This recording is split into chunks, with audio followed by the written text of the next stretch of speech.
14 ঘণ্টা পর চট্টগ্রামের চাকতাই খাল থেকে শিশুর মরদেহ উদ্ধার করা হয়েছে। দুপুরে মহানগরীর হালিশহর এ ব্লক এলাকায় নালায় পড়ে শিশুটি নিখোঁজ হয়। স্থানীয়রা জানান, খেলতে গিয়ে উন্মুক্ত নালায় পড়ে যায় শিশুটি। পরে খবর পেয়ে ফায়ার সার্ভিস উদ্ধার অভিযান শুরু করে। বিকাল 4:45টার দিকে শিশুটির মরদেহ উদ্ধার করে ফায়ার সার্ভিস। এর আগে গত 18 এপ্রিল রাত 8টার দিকে মহানগরীর কাপাসগোলার হিজড়া খালে রিকশা থেকে পড়ে নিখোঁজ হয় 6 মাস বয়সী এক শিশু। পরে চাকতাই খাল থেকে উদ্ধার করা হয় মরদেহ। নিতে গিয়ে মেয়েটি পানির মধ্যে পড়ে যায়।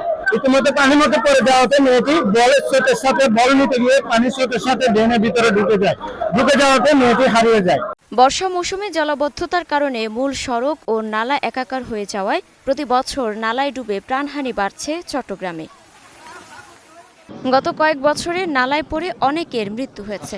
2021 সালে মুরাদপুর মোড়ে সবজি বিক্রেতা সালে আহমেদ, বিশ্ববিদ্যালয়ের ছাত্রী সেহরিন মাহবুব সাদিয়া, ষোলশহর এলাকায় শিশু কামাল উন্মুক্ত নালায় পড়ে মারা যান।